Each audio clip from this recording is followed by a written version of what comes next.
विघ्न विनायक मूर्ति की जय। गोपिका जीवन स्मरणं गोविंद गोविंद। जानकी कांत स्मरणं जय जय राम राम। नमः पार्वती पतये हर हर महादेव। सद्गुरुनाथ महाराज की जय। आंजनेय मूर्ति की जय। वंशी विभूषितकरात् नवनीरदाभात् पीताम्बरादरुणबिम्बफलाधरोष्ठात् पूर्णेन्दुसुन्दरमुखात् अरविन्दनेत्रात् कृष्णात् परं किमपि तत्त्वमहं न जाने। नारायणं नमस्कृत्य नरं चैव नरोत्तमं देवीं सरस्वतीं व्यासं ततो जयमुदीरयेत्। योगीन्द्राय नमस्तस्मै शुकाय ब्रह्मरूपिणे संसारसर्पदष्टं यः विष्णुरातममुमुचते। नामसङ्कीर्तनं यस्य सर्वपापप्रणाशनं प्रणामो दुःखशमनः तं नमामि हरिं परं। भक्तवात्सल्यजलधेः परमानन्दरूपिणः अस्मदाचार्यराजस्य प्रपन्नोऽस्मि पदाम्बुजं। त्र्यम्बकपुराधीशं गणाधिपसमन्वितं गजारूढमहं वन्दे शास्तारं कुलदैवतं। बुद्धिर्बलं यशोधैर्यं निर्भयत्वमरोगता अजाढ्यं वाक्पटुत्वं च हनुमत्स्मरणात् भवेत्। பரம கருணாமூர்த்தியான பகவானுடைய ஆஜ்ஞாரூபமான சாஸ்திரத்தில் உள்ள சாரங்களை, வேதங்களில் உள்ள சாரங்களை எடுத்து சொல்லக்கூடியதான புராணமாக இந்த பாகவத புராணம் அப்படிங்கிறது அமையிறது. வேதம் பல வகையான மனித குலத்திற்கு உயர்வை அளிக்கக்கூடியதான செயல்களை நமக்கு போதிக்கிறது. ஆத்ம குணங்களை, ஆச்சாரங்களை, ஆராதனங்களை, அதில் யாக யஜ்ஞங்கள்லாம் அடக்கம். யுகம் அப்படிங்கிறது மாறும்பொழுது மனிதனுடைய ஆயுள், ஆகிருதி, பலம், புத்தி இதெல்லாமே குறைய ஆரம்பிக்கும். இது யுக தர்மம். இது கிருதயுகத்தில் செஞ்ச தர்மங்களை, அனுஷ்டானங்களை யதோக்தமாக கலியுகத்தில் நாம் அனுஷ்டானம் பண்ண முடியாது. உதாரணம், அம்பரீஷ சரித்திரம் வரத்து துர்வாசர் சாப்பிடாம போயிட்டார் அப்படிங்கிறதுக்காக அம்பரீஷனும் சாப்பிடாம இருந்தான். எத்தனை நாள் சாப்பிடாம இருந்தான்? 1 வருஷம் சாப்பிடாம இருந்தான். 1 வருஷம் பட்னி கடந்து திரும்பி பிருந்தாவன துவாதசி அன்னைக்கு துர்வாசர் வந்த உடனே அவருக்கு சாப்பாடு போட்டுவிட்டு அதன் பிறகு தான் அம்பரீஷன் சாப்பிட்டான். ராஜா அபக்ஷோ பபூவஹா அப்படிங்கிற. இன்றைக்கி நம்மளால் அப்படி இருக்க முடியுமா? 1 வருஷம் வேண்டாம், 1 நாள் ஒரு ஜலங்கூட சாப்பிடாமல் இருக்கணும், நிர்ஜலமாக இருக்கணும். இருக்க முடியுமா? இருக்கணும்னு நினச்சாலே பிராணம் போயிடும். அந்த மாதிரி ஒரு பரிஸ்தித்தியில் தான் உடம்பு இருக்குது. அப்போ என்ன பண்ணுறது? நமக்கு கரையேறத்துக்கும் சுலபமான வழியை காமிக்கிறதுக்கு சாஸ்திரங்கள் நானா வகையான பல வகையான வழிகளை காமிக்கிறது. அதுதான் இந்து மதத்தில் உள்ளதான ஒரு உயர்வே.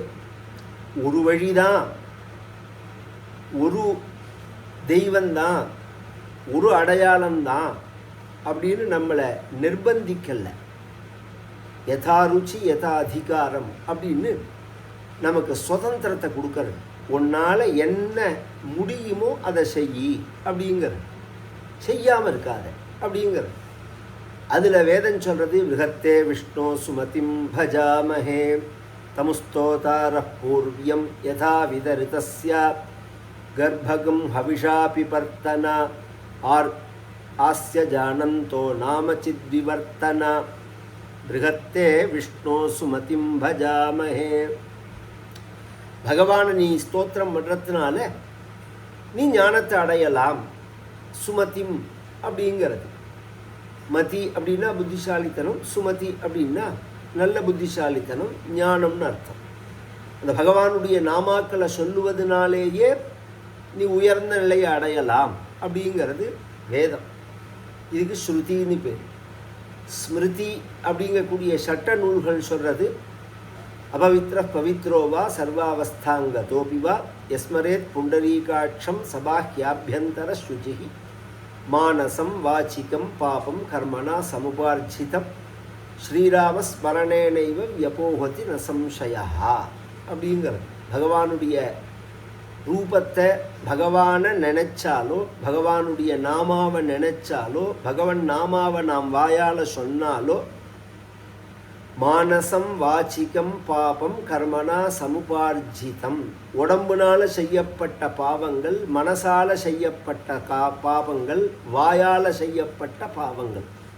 3 வகையாக பாபத்தை நாம் செய்கிறோம். உடம்பால் செய்கிறோம், செயலால், பேச்சினால் பாவத்தை செய்கிறோம், மனசால் ஒரு கெட்டதை நினச்சி பாபத்தை செய்கிறோம். அப்படி 3 வகையாக செய்யக்கூடிய பாவங்கள் எல்லாம் ஸ்ரீராம ஸ்மரணே நெய்வ, அந்த பகவானை நினைப்பதனாலேயே, பகவன் நாமாவை சொல்லுவதனாலேயே அந்த பாவங்கள்லாம் நம்மளை விட்டு போகிறது அப்படின்னு இதிகாச புராணமான ராமாயணத்திலையும் நாம பரத்வம் சொல்லப்பட்டிருக்கு. பாரதத்திலையும் பகவன் நாமாவனுடைய மகிமையை சொல்லப்படுறது. பஞ்சபாண்டவர்களுக்காக பகவான் அத்தனை உழைக்கிறான். இதுக்கு காரணம் என்ன அப்படிங்கிறதுல உபப்ளாவியங்கிற நகரத்தில் உத்தவன்ட்ட சஞ்சயன்ட்ட பகவான் சொல்லும்போது, எனக்கும் இந்த குடும்பத்துக்கு என்ன சம்பந்தம், ஏன் நான் இத்தனை இந்த குடும்பத்துக்காக பரிஞ்சின்று பேசுகிறேன்னு தெரியுமா சஞ்சயா? என்றைய தினம் திரௌபதியானவள் என்னை கோவிந்தா அப்படின்னு கூப்பிட்டாளே, அந்த வார்த்தைக்கு கடன் பட்டத்தினால செய்யறேங்கிறான். கோவிந்தேதி யதாக்கிரந்ததி கிருஷ்ணாமாம் தூரவாசினம் ரிணம் பிரவர்த்தமிவமே ஹிருதயான் நாபசற்பதி அப்படின்னு புராணங்களில் பாகவதத்தை பிரதானமாக எடுத்துட்டா, பாகவத புராணம் கடைசியில் முடிக்கிறதேவே நாம சங்கீர்த்தனம் எஸ்ய சர்வபாப பிரணாசனம் பிரணாமோ துக்கசமனஹா தம் நமாமி ஹரிம் பரம். சர்வ பாபத்துக்கும் நாசத்தை கொடுக்கக்கூடியதான ஒரு செயல் எது அப்படின்னு சொன்னால் நாம சங்கீர்த்தனம், பகவன் நாமாவை சொல்லுவது. பகவன் நாமாவை எப்படி சொல்கிறது? ஸ்ரத்தையோட பக்தியோட திரவிச்சு தியானபூர்வமாக பகவானுடைய உருவத்தை நினச்சிண்டு பகவன் நாமாவை சொன்னால் விசேஷமானா விசேஷம்தான். அப்படி சொல்லிட்டா ரொம்ப விசேஷம். காதலாகி கசிந்து கண்ணீர் மல்கி ஓதுவார் தம்மை நென்னறி குய்ப்பது அப்படிங்கிறார் சம்பந்தர். அப்படி சொன்னாதான் ரொம்ப விசேஷம். ஆனால் அப்படி சொன்னாதான் நாம் கரையேறுவோம் அப்படின்னு நினச்சிட வேண்டாம்.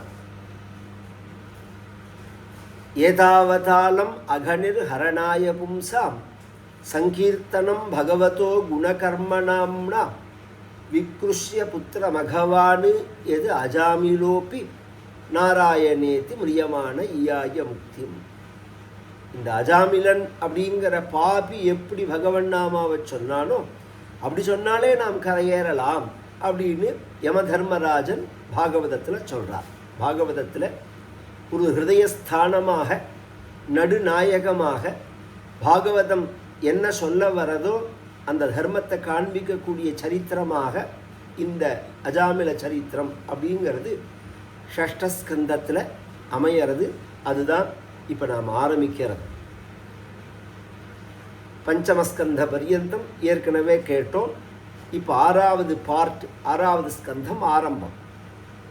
நிவೃತ್ತಿ மார்க கதிதா ஆதௌ பகவதா யதா கிரமயோகோபலப்தேன பிரம்மணா யதசம்சுதிஹி அதுனேன மகாபாக யதைவ நரகான்னரஹ நானோக்ரயாதனான்யேயாத் தன்மே வியாக்கியாத்துமர்ஹதி மர்ஹசி क्वचिन् निवर्तते भद्रात् क्वचिच्चरति तत् पुनः प्रायश्चित्तमथोपार्थं मन्ये कुञ्जरशौचवत्.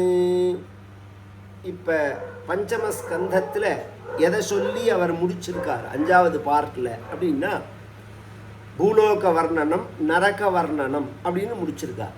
இன்னென்ன பாவங்களை செஞ்சால் அவன் இன்னென்ன நரகத்துக்கு போவான் அப்படின்னு சொல்லி முடித்ததுனால பரீட்சித் சக்கரவர்த்திக்கு இதில் ஒரு சம்சயம் வர்றது, ஒரு விதமான நடுக்கம்னு கூட சொல்லலாம். ஏன்னா நாம் கதை கேட்குறதுக்கும் பரீட்சித்து கதை கேட்குறதுக்கும் வித்தியாசம் உண்டு. நாம் ஹாயாக பொழுதுபோக்காக டீ காஃபிலாம் குடிச்சிட்டு வேறு வேலை இல்லாத போது வேறு எதையும் பொழுது போகிறதுக்கு பார்க்குறதுக்கு பிடிக்காத போது இதை வேணால் கேட்டு வைப்போமே அப்படின்னு கேட்குறோம். எல்லாரையும் சொல்லலை, அது மாதிரி கேட்குறவாளை சொல்கிறேன். அப்படி இல்லாதபடிக்கு எப்படி கேட்கணும் அப்படின்னு சொன்னால் தினம் அரை மணி நேரம் தபஸாக கேட்கணும்.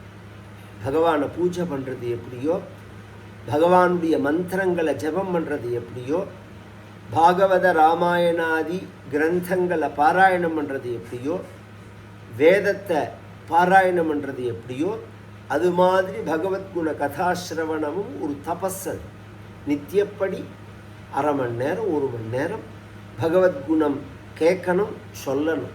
ரெண்டுக்குள்ளே ஏதாவது ஒன்று பண்ணணும். சொல்கிற சக்தி இருந்தால் சொல்லணும், கேட்குற சக்தி இருந்தால் கேட்கணும். சொல்கிறதுக்கு நிறையா பேர் கேட்குறவா இருந்தால் தானே சொல்ல முடியும். அப்படின்னா இதை தபஸாக செய்கிறவாளுக்கு அது அவசியம் கிடையாது. இதை ஒரு பெருமையாக நினச்சி, ஒரு புகழாக நினச்சி தன்னுடைய ஒரு புத்திசாலித்தனத்தை பறைசாற்றிக்கிறவாளுக்கு தான் கேட்குறவா நிறைய பேர் வேணும். கேட்குறவா அவசியம்தான். என்ன ரசித்து கேட்டால் நாமளும் ரசித்து கதை சொல்லலாம்ங்கிறது ஒரு பட்சம். அது இருந்தாலும் இது ஒரு தபஸாக நினச்சா எங்கள் தாத்தா கிருஷ்ணபிரேமி அண்ணா இவர்கள்லாம் தபஸாக நினச்சி வாழ்ந்தவர். கதை சொல்ல ஆரம்பித்ததுலேருந்து கடைசி வாழ்க்கையில் கடைசி வரையில் பகவத்குணம் சொல்லாத நாளே கிடையாது. அனந்தராம தீட்சிதர் தினம் மாலை, தினம் பாயசம், தினம் பகவத்குணம், இப்படி தான் அவருடைய வாழ்க்கை.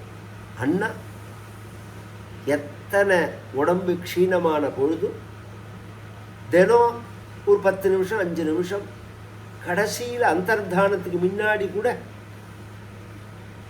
கடைசி உபன்யாசம் என்னை வச்சுருந்ததா. சாஸ்வதகம் சிவமச்சுதம் அப்படின்னு ஆரம்பித்தது நாராயண சூக்தத்தில். சஸ்வத் அப்படிங்கிற பதத்திலேருந்து சாஸ்வதம் அப்படிங்கிறது வந்திருக்கு. சரீரத்துக்கு மறைவு இருந்தாலும் சரீரிக்கு மறைவு கிடையாது. சர்வவியாபி வாசுதேவனவன் அப்படிங்கிற ரீதியில் ஞானோபதேசம் மகான்களுடைய ஒரு இயல்பு. அது எனக்குன்னு இல்லை, மகான்களுடைய ஒரு இயல்பு. பகவத்குணம் சொல்லாமல் இருக்க மாட்டான். எங்கள் தாத்தா நாராயண தீட்சிதர் இப்போ எல்லோரும் பகவத்குணம் சொல்கிறதுக்கு எனக்கு மூடு வேணும், எனக்கு உற்சாகம் வேணும், எனக்கு தலைவலிக்கிறது, உடம்பு சரியில்லை இப்படி சொல்லவே மாட்டார். சொன்னதே கிடையாது. அவரோட பெரிய குடும்பம், அவரோட சம்சாரியான குடும்பம், எத்தனையோ குடும்ப இன்னல்கள் உண்டு. அதெல்லாம் தாண்டி கதை சொல்ல வந்துட்டா இந்த ஃப்ரெஷ்ஷாக இருப்பார். இந்த பகவத்குணத்தை அப்படி அனுபவித்து சொல்லுவர். என்றைக்கு சொன்னாலும் எத்தனை மணி நேரம் சொன்னாலும் அந்த உற்சாகம் குறையவே கூடாது. பகவத்குணம் அது மாதிரி நாம் அனுபவித்து சொன்னால் அப்படி இருக்கும். அது தபஸர். இதோ இப்போ நான் அந்த ரெக்கார்டிங்லாமே கொடுக்குறேனே, இதெல்லாம் எனக்கு முன்னாடி யார் இருக்கா? லைட்டு தான் இருக்கு. ஏன் சொல்கிறேன் அப்படின்னா இது மக்களுக்கு போய் சேரணும். பகவத்குணம் இது. எத்தனையோ பேர் ஆயிரக்கணக்கானவா ஆற்றுல உட்காந்து கேட்கணும்னு ஆசைப்படுறா. அவர்கள்லாம் கேட்கணும், நித்தியம் பாகவதம் கேட்கணும் அப்படிங்கிற ஆசையில் தான் இதை சொல்கிறது. பாகவதம் முழுக்க நாம் பதிவு பண்ணணும். பாகவதம் முழுக்க நாம் ஓரளவு விட்டுடாத கேட்கணும் அப்படின்னு ஆசைப்படுறவாளுக்கு இது ஒரு வரப்பிரசாதமாக இருக்கணும் அப்படின்னு ஆசைப்பட்டு தான் சொல்கிறது. ராமாயணம் சொன்னோம் 108 நாள். அது மாதிரி பாகவதம் ஆரம்பித்து இப்போ 73வது எபிசோடு. இன்னும் நிறையா வரும், 200-300 எபிசோடு இந்த பாகவதம் வரும். உட்காந்து நாம் கேட்டோம்னா தினம் அரை மணி நேரம் அந்த பகவத் குணத்தை அனுபவிக்கலாம். அதுக்கு தான் இந்த ஜென்மா. நாம் தர்மஸ்வனுஷ்டித பும்சாம் விஸ்வக்சேன கதாசு யஹ நோத்பாதயேத்யதிரதிம் ஸ்ரமயேவஹி கேவலம் அப்படின்னு பிரதம ஸ்கந்தத்தில் சொல்லும்போது நாம் பண்ணக்கூடியதான தர்மங்கள், அந்த தர்மங்களுடைய பிரயோஜனம் சித்தசுத்தி அப்படின்னு சாஸ்திரங்கள் சொன்னாலும் அந்த சித்தசுத்தியினுடைய அடையாளம் என்ன அப்படின்னு சொன்னால் விஸ்வக்சேன கதாசு யஹா உத்பாதயேதி யதி ரதிம். பகவத்குணத்தில் பகவத் கதைகளில் நமக்கு ஆசையை அது உண்டு பண்ணணும். ஆசை உண்டானாதான் நாம் தர்மங்களை ஒழுங்காக கடைபிடிச்சிருக்கோம் அப்படிங்கிறது அடையாளம். கதைன்னு சொல்கிறதே எத்தனையோ பேர் கதை அளப்பா, அவளை பேசலைனா பகவத்குணத்தை மட்டும் பியூராக சொல்லின்னு போகிறவாளை சொல்கிறேன்னா, பகவத்குணங்களை சாஸ்திரங்களை மட்டும் பியூராக பேசின்னு போகிறவாள்கிட்ட அந்த சப்தங்களில் நமக்கு குழந்தை சொன்னாலும் அதை கேட்கணும், பகவத்குணத்தை கேட்கணும். அப்போ தான் நாம் செஞ்ச தர்மங்கள் நமக்கு பலனை கொடுத்துருக்கு அப்படின்னு அர்த்தம். அது மாதிரியான ஒரு உயர்ந்ததான பகவத்குணம் அது மாதிரி கேட்குறான் பரீட்சித்து. அப்படி கேட்கும்போது அவனுக்கு ஒரு சந்தேகம் வருது. பாபங்களை பண்ணினா அந்த பாபங்களுக்கு பலனா நரகங்கள் சொல்லப்பட்டிருக்கு. அதே இதை பாபங்கள் அப்படின்னு சொல்லக்கூடிய சாஸ்திரங்களே அந்த பாபங்களுக்கு பிராயஷ்சித்தங்கள் சொல்கிறது. நிவர்த்தி மார்க்கத்தில் உள்ளவா அதுலேருந்து வெளியில் வந்துடுறார்கள், இந்த சுழல்லேருந்து வெளியில் வந்துடுறார்கள். ஆனால் பிரவருத்தி மார்க்கத்தில் உள்ளவா எப்படி வெளியில் வர்றது? ஒரு கால் நிவர்த்தி மார்க்கத்தில் இருந்தாலும் அவர்கள் வாசனையினால் சில பாபங்களை செய்கிறார்களே, பிராயஷ்சித்தங்கள் அந்த பாபங்களை போக்காதா அப்படின்னா, பொதுவாக பிராயஷ்சித்தம் அப்படிங்கிறது இந்த பாபத்தை போக்கிக்கிற விதம் 3 வகை. ஒன்று நாமே இன்னென்ன பாபத்துக்கு இன்னென்ன பிராயஷ்சித்தம் அப்படின்னு சாஸ்திரம் சொல்லியிருக்கிறத செஞ்சுடுறது, இது ஃபஸ்ட்டு. செஞ்சுடணும், அதுதான் ஃபஸ்ட்டு. அதுக்கு அடுத்த உணரணும், செஞ்சால் மட்டும் போகாது. இந்த பாபத்தை செஞ்சால் இந்த மாதிரி ஒரு ஸ்நானம் பண்ணினா இந்த பாவம் போகும் அப்படின்னு சொன்னால் அதை உணர்ந்து செய்யணும். ரெண்டாவது, நாம் அந்த பாபத்துக்கு பரிகாரம் பண்ணிக்கலன்னா அரசன் கொடுப்பான். ஏதாவது ஒரு வகையில் இந்த வாழற காலத்தில் நமக்கு அது திரும்பி ரிஃப்ளெக்ட் ஆகும். அரசன்னா அரசன் இல்லை, இப்போ பக்கத்தாத்துக்காரனோட ஒரு சண்டை வருது, அவன் மனசு நோகிறா மாதிரி நம்மளை பேசுகிறான் அப்படின்னு சொன்னால் நாம் பண்ணின பாவத்தோட பலன்னா அது. இப்போ நம்ம மனசு வருத்தப்படுறதோன்னு இல்லை, ஒருத்தன் ஏதோ ஒரு தகராறில் அடிக்கிறான் அப்படின்னா அது ஒரு தண்டனை தான் நமக்கு. அது நாம் பண்ண பாவத்தினுடைய தண்டனை தான். இல்லை கவர்மெண்ட்டே நாம் குற்றம் பண்ணாத போது ஏதோ ஒரு விஷயத்தில் நம்மளையும் சேர்த்து குற்றவாளியாக தண்டிச்சுது அப்படின்னு சொன்னால் இப்போ வேணா நான் குற்றம் பண்ணாமல் இருந்திருக்கலாமே தவிர, இந்த தண்டனையில் கொண்டு நம்மளை மாற்றி விடுறதுக்கு தெய்வம் ஒன்றும் முட்டாள் கிடையாது. நீ ஏற்கனவே ஏதோ பண்ணியிருக்க அல்லது ஜென்மாந்தரத்தில் பண்ணியிருக்க, அதுக்கு தண்டனையாக கிடைக்காது. இது 3வதாக தெய்வம் கொடுக்குற தண்டனை.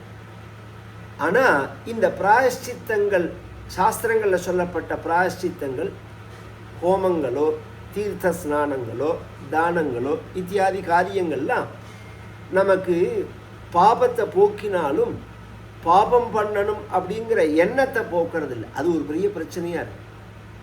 இன்னும் சொல்ல போனால் அதுவே ஒரு திமிரை கொடுக்கறது. நம்ம இந்த பாவத்தை பண்ணினா இதுக்கு இந்த பரிகாரம் பண்ணால் சரியாக போயிடும், இப்போ கங்கையில் குடிச்சிட்டு வந்தால் சரியாக போயிடும் அப்படின்லாம். எதன் வழியாலாம் பிராயஷ்சித்தங்கள் இருக்குது, எப்படிலாம் பாபத்தை போக்கிக்கலாம், அதெல்லாம் நம்மளுடைய பாபத்தை எப்படி போக்கும் அப்படிங்கிறத சுகாச்சாரியால் சொல்கிறான். அதுக்கு ராஜா சொன்ன விஷயம் என்னென்னா, மன்னிய குஞ்சர சௌச்சவது. இந்த பிராயஷ்சித்தங்கள்லாம் யானையை குளிப்பாட்டுற மாதிரி தானே இருக்குன்னா. அப்படின்னா யானையை பாகன் ஜல ஓடையில், ஜலத்தில், குளத்தில், நதியில் விட்டு அதை படுக்க வச்சு அதை குளிப்பாட்டுவான். குளிப்பாட்டுறதே கவனிச்சா தெரியும். அதுவும் குருவாயூர் மாதிரி இடங்களில் போன எல்லாம் டியூப் எல்லாம் வச்சு குளிப்பாட்டுவான். கல் உருமட்ட நாறு இதெல்லாம் வச்சு உடம்புல நன்னா தேய்ச்சி பளன்னு க்ளீன் பண்ணி அந்த அந்த யானையை குளிப்பாட்டி அப்படி முடிச்சுட்டு இவன் போய் துண்டெல்லாம் அலசி இவன் குளிச்சுட்டு வரலாம்னு 5 நிமிஷம் போயிட்டு வரத்துக்குள்ளே அந்த யானை என்ன தெரியுமா பண்ணும்? கீழே இருக்கிற மண்ணை எடுத்து தலையில் போடும். அது மாதிரி நாம் பிராயஷ்சித்தங்களை பண்ணிட்டு பின்னாடியே பாபத்தை பண்ணுறமே. இதுக்கு என்ன காரணம்னு கேட்டான். அதுக்கு சுகாச்சாரியால் சொல்கிறார், தபசா பிரம்மச்சரியேன தமேன ச சமேன ச தியாகேன சத்யசௌச்சாப்யாம் யமேன நியமேன ச தேகவாக் புத்திஜம் தீராः தர்மஜ்ஞா ஸ்ரத்தயான்விதாः க்ஷிபந்த்யகம் மஹதபி வேணுகுல்மமிவானலஹ. தபசா, தபஹா அப்படின்னாலே தப்பியதே இது தபஹா. சரீரத்தை சுத்தப்படுத்தக்கூடியதான எந்த செயலுக்கும் தபஸ் அப்படின்னு தான் பெயர். அது பட்னி கிடக்கிறதோ, மௌன விரதம் இருக்கிறதோ, அல்லது பிரம்மச்சரியத்தால் இருக்கிறதோ, யமங்கள் புலநடக்கத்தால் இருக்கிறதோ, நியமங்கள் பிராத்தஸ்நானங்கள்லாம் பண்ணுறதோ, தானங்களை பண்ணுறதோ, சத்தியம் பேசுகிறதோ, ஆச்சாரமாக இருக்கிறதோ, சரீரத்தினால வாக்குனால தர்மங்களை செய்யறதோ, ஸ்ரத்தையாக இருக்கிறதோ பாபத்தை போக்கும். அப்படின்னாலும் பாபத்தை போக்கும், பாபம் பண்ணணுங்கிற எண்ணத்தை போக்காது. வேணுகுல்மம் இவானலஹா அப்படிங்கிறார். ஒரு பெரிய மூங்கில் காட்டை எரிச்சு விடுற மாதிரி இந்த பிராயஷ்சித்தங்கள்லாம் நம்ம பாபத்தை எரிச்சு விட்ரும். மூங்கில் காடை எரிச்சா மேலே உள்ள மூங்கில் தான் எரிஞ்சு போகுமே தவிர அடியில் உள்ள வேர் அப்படியே இருக்கும். அப்போ என்ன ஆகும்னா, ஒரு மழை பெஞ்ச உடனே ஒரு மூங்கில் இருந்த இடத்துல 10 மூங்கில் வந்துடும். அது மாதிரி நாம் பண்ணக்கூடியதான பிராயஷ்சித்தங்கள் நம்மளுடைய பாபத்தை போக்கினாலும் நமக்கு ஒரு தைரியத்தை கொடுக்கறது. நாம் பண்ணுற பாபத்தை போக்கிக்கிறதுக்கு இந்த பிராயஷ்சித்தம் இருக்குது, அந்த பிராயஷ்சித்தம் இருக்குது. இந்த கோவிலுக்கு போனால், இந்த குளத்தில் போய் குளித்தா, இந்த நதியில் குளித்தா, இந்த தானம் பண்ணினா, இந்த பூஜை பண்ணினா நம்ம பாபம் போயிடும் அப்படிங்கிறதே நமக்கு துணிச்சலை தானே கொடுக்கறது. இப்போ சுகருக்கு மருந்தே கிடையாதுன்னா சுகரையே சாப்பிட மாட்டான். மருந்து இருக்குங்கிறதுனால தானே சுகரை சாப்பிட்றான். அப்போ என்ன ஆகும் இதுக்கும் அதுக்கும் அப்படின்னா, கொஞ்ச நாள் ஆக ஆக எப்படி மருந்தோட அளவு ஏறி ஒரு கட்டத்தில் மருந்து வேலை செய்யலை அப்படின்னு ஆயிடுறதோ, அது மாதிரி இவன் பாபத்தை பண்ணி அதுக்கு பிராயஷ்சித்தம் பண்ணி, இதை பாபத்தை பண்ணி அதுக்கு பிராயஷ்சித்தம் பண்ணி கொஞ்ச நாள் ஆச்சுன்னா அப்புறம் அந்த பிராயஷ்சித்தம் பலிக்காது, நமக்கு எஃபெக்டாக இருக்காது. இப்படி தான் இன்றைக்கி இருக்குது உலகத்தில். இன்றைக்கி உலகம் முழுக்க எத்தனையோ காரியங்கள் பண்ணுறா பிராயஷ்சித்தங்கள்லாம். ஏன் அது பலிக்கலை அப்படின்னு சொன்னால், அவ்வளோ தூரத்துக்கு வீணடிச்சுன்னுட்டா, மேலே மேலே மேலே பாபத்தை பண்ணி வீணடிச்சுன்னுட்டா. அப்போ இதுலேருந்து மீண்டு வரணும் அப்படின்னா என்ன வரணும்னா, பாபம் பண்ணணுங்கிற எண்ணம் போகணும் நமக்கு. அந்த எண்ணம் போனால் தான் திருப்பி பாவம் பண்ணாமல் இருக்கும். நாம் சரீரத்தில் மருந்தெல்லாம் வேலை செய்யலை, இனிமேல் நீ சாப்பிட்டேன்னா சுகர் ஏறிவே, நீ செத்து போயிடுவே, உனக்கு உயிர் தங்காது அப்படின்னா ஒரு பயம் வந்து அதுக்கப்புறம் அதையே தொடாமல் இருந்தான்னா எப்படி அந்த வியாதியிலேருந்து வெளியில் வருவானோ அது மாதிரி நமக்கு ஒரு பயம் வரணும். இந்த பாவங்கள்லாம் நம்ம பண்ணக்கூடாது, பண்ணினா இதுக்கு பிராயஷ்சித்தங்கள் பலிக்கலை அப்படிங்கிற எண்ணம் வரணும். பயம் மட்டும் போராது, ஈஸ்வரானுகிரகத்தினால அதில் அனுப்பிரவேசம் பண்ணுற புத்தியே இல்லாமல் இருக்கணும். பாபம் பண்ணணுங்கிற எண்ணமே நமக்கு வரக்கூடாது. அது எப்போ வரும் அப்படின்னா, பக்தி இருந்தால் வரும். கேச்சித்து கேவலயா பக்தியா வாசுதேவ பராயணாக அகந்துன்வந்தி கார்த்ஸ்னேன நிஹாரமிவ பாஸ்கரஹா. கேவலயா பக்தியா வாசுதேவ பராயணாக, வாசுதேவ பராயணனா இருந்து பக்தி மார்க்கத்தில் ஈடுபட்டான் அப்படின்னு சொன்னால் அவனுக்கு பாபம் பண்ணணும் அப்படிங்கிற எண்ணமும் போயிடும், பாபமும் போயிடும். அந்த பக்தியினால் பாபம் பண்ணணும் அப்படிங்கிற எண்ணமும் போயிடும் அப்படிங்கிறார். பிராயஷ்சித்தானி வீரியானி நாராயண பராங்முகம் நனுஷ்புணந்தி ராஜேந்திர சுரா கும்பமிவாபகாஹ. எவ்வளோ வீரியமான பிராயஷ்சித்தங்களை ஒருத்தன் பண்ணினாலும் பகவத் பராமுகமாக இருந்தான்னா, பகவத் ஸ்மரணை இல்லாமல், பகவத் பக்தி இல்லாமல், பகவானுடைய அந்த சம்பந்தம் இல்லாமல் அந்த காரியத்தை அவன் பண்ணினான்னா கும்பம் இவாபகாக. அது எது போல அப்படிங்கிறதுக்கு ஒரு திருஷ்டாந்தம் சொல்கிறார். ஒரு பெரிய குடம், அந்த குடம் முழுக்க ஆல்கஹாலை ஊற்றி, சாராயம் இல்லை வேறு ஏதோ போத வஸ்து அதை ஊற்றி, அதை அப்படியே கங்கை பாத்திரத்துக்கு சீல் வைப்போமே அது மாதிரி சீலை வச்சுட்டு அதை கொண்டு போய் காவேரியில் கங்கையில் முக்கி அதை நன்னா பளிச்சுன்னு தேய்ச்சத்தினால அது பவித்திரமாயிடுமோ? மேலே என்ன நீங்கள் சுத்தப்படுத்தினாலும் உள்ளுக்குள்ளே என்ன இருக்கிறது? சாராயம்தான் இருக்கு, சூறா தான் இருக்கு. அது எப்படி சுத்தமாகாதோ அது மாதிரி நாம் பண்ணக்கூடிய பகவத் பராமுகமான பிராயஷ்சித்தங்கள் நமக்கு பலிக்காது. பகவத் பக்தி இல்லாமல், பகவத் சம்பந்தம் இல்லாமல், பகவானை நினைக்காம, பகவானை விளக்கிவிட்டு நான் எருமை மாட்டை தானம் பண்ணுறேன், காளை மாட்டை தானம் பண்ணுறேன், அந்த காரியம் பண்ணுறேன், இந்த காரியம் பண்ணுறேன்னு பகவத் ஸ்மரணையே இருக்காது அதில். அதெல்லாம் அதுக்கு அந்த அளவு தான் பலன் இருக்கும். முழுஷா பலன் எப்படி மேலே மட்டும்தான் க்ளீன் ஆகும், உள்ளுக்குள்ளே அது அப்படியே தானே இருக்குது. அது மாதிரி அந்த புத்தி மாறவே மாறாது. எத்தனை பண்ணி வச்சாலும், அவர்களுக்கு பரிகாரம் பண்ணி வச்சாலும், நாம் பண்ணி வைக்கிறதே அப்படியே பட்டையும் விபூதியுமா ருத்ராட்சமாக அமக்கலமாக இருக்கும். முடித்த கையோட அடுத்த நாள் தப்பு காரியத்துக்கு போயிடுவாள். அந்த ஸ்மரணை இல்லைன்னா, பகவானுடைய ஒரு சம்பந்தம் இல்லைன்னா. ஆனால் பகவானுடைய சம்பந்தம் இருந்ததுன்னா சகிருண்மன கிருஷ்ண பதாரவிந்தயோஹோ நிவேஷிதம் தத்குணராகியைரிக நதேயமம் பாஷபிருதஸ்ச தத்பட்டானி ஸ்வப்னேபி பஷ்யந்தி சீர்ண நிஷ்கிருதாக. பகவான்கிட்ட மனசை சமர்ப்பணம் பண்ணி பிரேமையோட, பகவன் நாமாவோட, பகவத் ஸ்மரணையோட நாம் பண்ணக்கூடியதான பக்தி பூர்வமான கர்மாக்கள் நம்மளை என்ன பண்ணும் அப்படின்னு சொன்னால், சொப்பனத்தில் கூட யமனையோ யம தூதர்களையோ யம யாத்தனையையோ, இந்த நரகம்னு சொல்லக்கூடிய அந்த யாத்தனையையோ அவர்கள் அனுபவிக்க மாட்டார்கள், அவர்கள் பார்க்க மாட்டார்கள். அவர்களுக்கு நரகம் அப்படிங்கிறதே கிடையாது. இது சத்தியம். இது சத்தியமோ அப்படின்னு சந்தேகம் வந்ததுன்னா உனக்கு ஒரு சரித்திரம் சொல்கிறேன் அப்படின்னு அஜாமில சரித்திரத்தை மேலே ஆரம்பிக்கிறார்.